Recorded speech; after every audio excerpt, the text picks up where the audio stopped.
Now see, today we are going to start chapter number 13 in maths. ठीक है, that is the statistics. Actually chapter 13 जो है आपको 9th में भी था, ग्राफ वाला था, लेकिन उसमें मीन मीडियन मोड के सम्स निकाल दिए गए. Pay attention here. ठीक है, कैमरा से ज़्यादा मैं अच्छा दिखता हूँ, इधर देखो. तो स्टैटिस्टिक्स हम स्टार्ट इसलिए कर रहे हैं क्योंकि ये आपका मेन चैप्टर है. अगर आपको लास्ट ईयर वाली पेपर स्टाइल अगर आती है ना, तो कुछ 18 मार्क्स का ये अकेला चैप्टर आता है. तो जिनको मैथ्स का फोबिया है, आपके 26 तो पासिंग होते हैं, 80 में से 26 इज योर पासिंग मार्क. उसमें से अकेला ये चैप्टर 16 या 18 मार्क का. और इसके बाद वाला चैप्टर जो है दैट इज अ प्रोबेबिलिटी. ठीक है, और प्रोबेबिलिटी चैप्टर जो है वो भी 10 to 12 मार्क का आता है. मतलब अगर सिर्फ ये 2 चैप्टर आप अच्छे से कर लो तो पास हो जाओ. इनको मैथ्स का फोबिया है और पास होना है सिर्फ. ठीक है, ये 3 पे कर दो. First okay. ठीक है. अच्छा, इस चैप्टर में हमारे 3 टॉपिक्स हैं, ध्यान से सुनना. मीन मीडियन मोड जो 9th में भी था, लेकिन इस तरह का नहीं था और आपको डिडक्ट हो चुका था नहीं, और होता भी तो ये सम्स मेथड जो है आपको अलग अटेंड किया. ठीक है, मीन मीडियन मोड. आज हम ज़्यादातर कोशिश करेंगे कि मीन और मीडियन करें. ठीक है, मोड भी वैसे हो जाएगा, लेकिन आप जितना एब्जॉर्ब कर सको, आपकी शक्ल देख के मैं करवाऊँगा कि कितना आप एब्जॉर्ब कर सको. तो यहाँ पे हम लोग आज मीन से स्टार्ट करेंगे. अब देखो, मीन मीडियन और मोड ये तीनों ही क्या है, एक्चुअली इसका नाम होता है मेजर्स ऑफ सेंट्रल टेंडेंसी. ठीक है, 11th स्टैंडर्ड में इसका नाम है मेजर्स ऑफ सेंट्रल टेंडेंसी. अभी इसका नाम है, पे अटेंशन हियर, अभी इसका नाम है स्टैटिस्टिक्स. और मीन मीडियन मोड तीनों ही एवरेज होते हैं. ज्यादातर मीन की जगह पे काफी बार बोर्ड्स में एवरेज वर्ड भी यूज किया जा सकता है, याद रखना. मीडियन और मोड की जगह नहीं आता फिर भी, लेकिन मीन की जगह दूसरा वर्ड क्या आता है, एवरेज. फाइंड एवरेज भी बोल सकते हैं और फाइंड मीन भी बोल सकते हैं.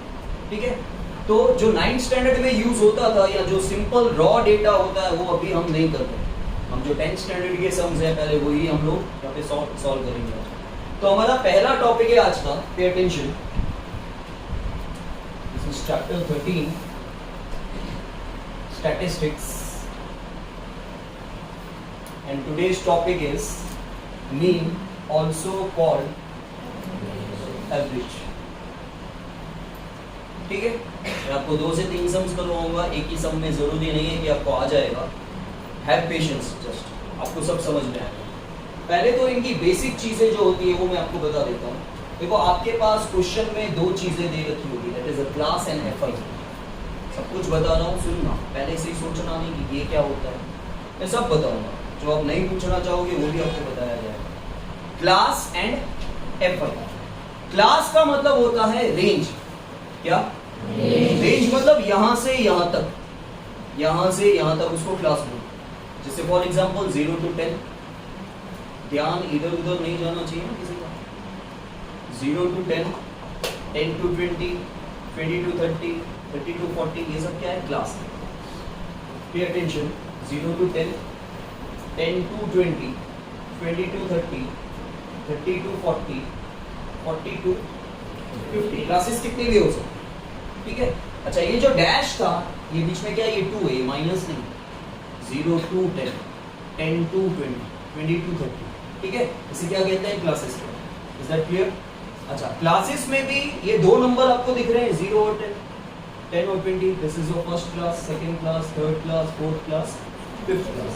अच्छा, इससे जो लेफ्ट हैंड साइड में आपको नंबर दिख रहा है इसे लोअर लिमिट को क्या कहते हैं, और इसे अपर limit. Lower limit, upper limit, lower limit, upper limit. अब आप बोलोगे सर सबने तो लोअर लिमिट अपर लिमिट कह रहे हैं, लेकिन क्लास तो चेंज हो रही है.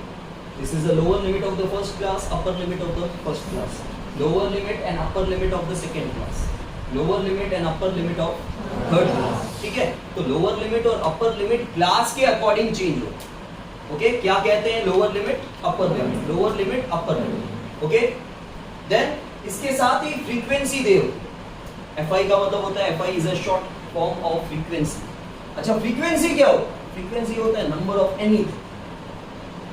Number of anything is called frequency. समझ में आया? Number of boys, number of girls, number of tiles, number of walls, number of fan, number of AC, number of tubelight, number of doors, number of benches, number of shoes, number of legs, number of hands, number of mobile, number of tripod, number of anything is called a frequency। और मैंने जितने भी number बोले ये point में नहीं हो सकते। फ्रीक्वेंसी कभी भी डेसिमल में या नेगेटिव नहीं हो। समझ में आया? It can be a zero और it can be a positive number. तो या तो जीरो होगा या पॉजिटिव नंबर होगा। जैसे मैं आपको बोलूं इस क्लास में बेंचेस कितनी है, तो बेंचेस आप काउंट करके बोलोगे सर 18 बेंचेस है। अब वो एक बेंच छोटी है तो आप ऐसा नहीं बोलोगे सर 17.5 बेंचेस है, 17.5 बेंचेस है, यू कैन आल्सो। ठीक है? इस क्लास में स्टूल्स कितने हैं? एक भी नहीं, तो यू विल से 0। ठीक है? इस क्लास में बॉयज कितने हैं आप काउंट करोगे, जिसकी हाइट छोटी है तो आप ये नहीं बोलोगे सर 7.5 बच्चे हैं या 7.5 बॉयज है, 7.5 बॉयज है। ऐसा नहीं बोल सकते। अगर 2 सीलिंग फैन है और एक वॉल फैन लगा हुआ है, वो वॉल फैन छोटा है तो आप ऐसा नहीं बोल सकते सर 2.5 फैन्स हैं। आप कोई भी एग्जांपल लेके देख लो, आप नंबर ऑफ एनीथिंग को, फ्रीक्वेंसी को आप डेसिमल में नहीं बोल सकते। डेसिमल ये क्यों बता रहा हूँ, क्योंकि आगे चल के मिसिंग फ्रीक्वेंसी वाले सम भी आएंगे जिसपे फ्रीक्वेंसी सारी दे रखी नहीं होगी, फाइंड करनी है। तो उसका जब आंसर आएगा वो पॉइंट में कभी भी नहीं होना चाहिए। वो अभी से कनेक्शन है, अभी से याद रखो कि फ्रीक्वेंसी कभी भी नेगेटिव या डेसिमल में नहीं है। जैसे इस क्लास में बल्ब कितने हैं? बल्ब 0 है। ट्यूबलाइट 4 ट्यूबलाइट है। ठीक है? अब बल्ब 0 हो सकते हैं, लेकिन मैं ऐसा बोल सकता हूं क्या बल्ब -5 है। आप कोई भी एग्जांपल उठा के देख लो, आपको नेगेटिव और डेसिमल में आंसर नहीं मिलेगा। समझ में आया? तो वो चीज आपको याद रखनी है कि फ्रीक्वेंसी कभी भी नेगेटिव, डेसिमल या अपॉन फ्रैक्शन में, क्योंकि फ्रैक्शन को भी कन्वर्ट करोगे तो पॉइंट में ही आएगा, डेसिमल में ही आएगा, वो नहीं। Is that clear? समझ में आया? फ्रीक्वेंसी का मतलब होता है नंबर ऑफ एनीथिंग। ठीक है? तो वो मैं अपनी मर्जी से लिख देता हूँ 5, 7, 8, 10 and 12 and 10। और बोलोगे सर 10 और 12 लिखने में क्या ज़्यादा था? 12 और 10 भी तो वही होता है, 32 ही होता है टोटल। लेकिन हम कंटिन्यूसली इंक्रीजिंग ऑर्डर में नहीं लिख सकते। वो बात बता, गहराई वाली बात होगी। ठीक है? आज के दिन में जल्दी ये सब। अच्छा, फ्रीक्वेंसी के टोटल को हम लोग n बोलते हैं। क्या बोलते हैं? सिर्फ n। ठीक है? और इस चैप्टर में 2-3 चीजें याद रखनी है कि टोटल को क्या क्या बोला जाता है। टोटल, फ्रीक्वेंसी के टोटल को n बोला जाता है। वैसे आप किसी भी टोटल को सिग्मा बोल सकते हो, इसको सिग्मा बोल। ठीक है? और ये समेशन में से आया, इसका पूरा नाम है समेशन। समेशन मतलब सम मतलब SUM सम। SUM सम का मतलब होता है टोटल। टोटल का ये सिंबल, ठीक है, ये सिंबल है टोटल का, सिग्मा। किसी का भी टोटल के आगे आप ये लगा सकते हो जब आप टोटल लिख रहे हो तो। जैसे n का एक दूसरा नाम भी है सिग्मा FI। ये हम गुजरात बोर्ड में यही यूज करते हैं पहले की बुक्स, अभी न्यू बुक्स में ये भी आ गया, और हम स्टिल n यूज करते हैं।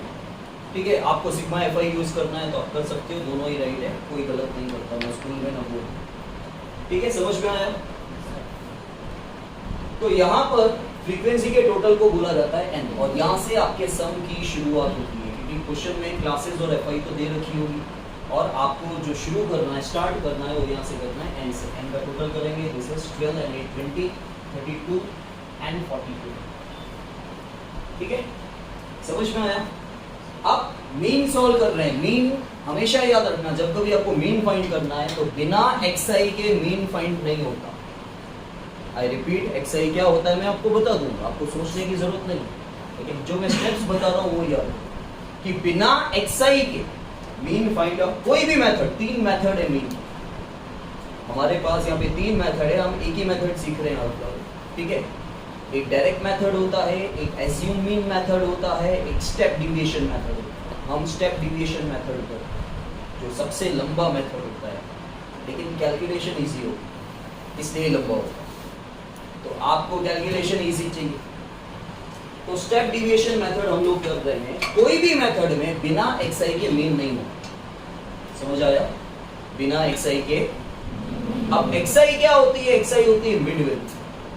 आपने 9th स्टैंडर्ड में लास्ट क्लास में ग्राफ किया ना, पॉलीगॉन। पॉलीगॉन में हमने क्या निकाला था? Central value. ठीक है, सेंट्रल वैल्यू को मैंने क्या बोला था? बोलते हैं mid value. Central value, mid value, एक और नाम बोला था मैं, क्लास मार्क बोलते हैं।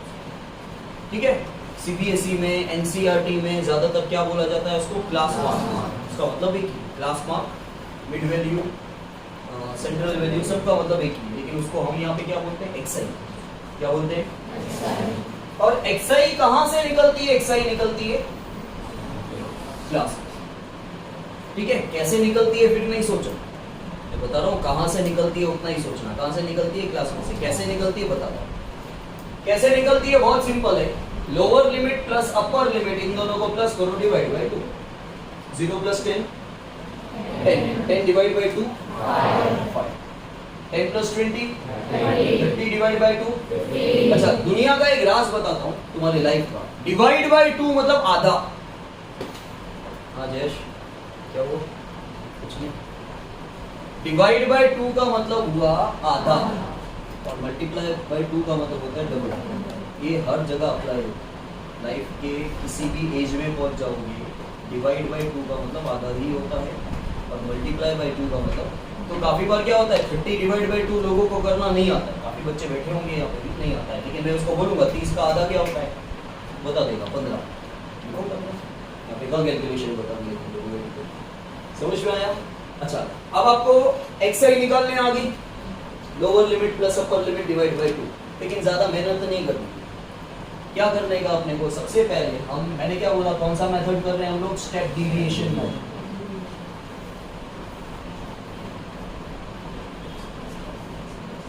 अच्छा, स्टेप डिविएशन मेथड को हम ये वाला मेथड भी बोलते हैं, सिग्मा FIU, क्योंकि मेनली ये यूज होता है। इसकी पहचान क्या है? Sigma FIU। अच्छा, पहले क्या बोला मैंने? Step deviation method. अब स्टेप डिविएशन मेथड का मेथड ये तब अप्लाई होता है, सबसे पहला स्टेप है आपका कि आपको क्या चेक करना है? क्लास लेंथ इक्वल होना चाहिए। इसके बिना स्टेप डिविएशन मेथड अप्लाई नहीं होता। अगर आप स्टेप डिविएशन मेथड से सम सॉल्व करना चाहते हो, मीन सॉल्व करना चाहते हो, तो सबसे पहले क्लास की लेंथ इक्वल होनी चाहिए, जो मैंने अभी तक आपको नहीं बताई। फिर से आप ऐसे मत देखो, मैं बता रहा हूँ क्लास लेंथ क्या होता है। मुझे पता है कि मैंने क्लास लेंथ अभी तक नहीं बताया। क्लास लेंथ ऐसे चेक की जाती है, इसमें से ये माइनस करो, सेकेंड क्लास की लोअर लिमिट में से फर्स्ट क्लास की लोअर लिमिट माइनस करो,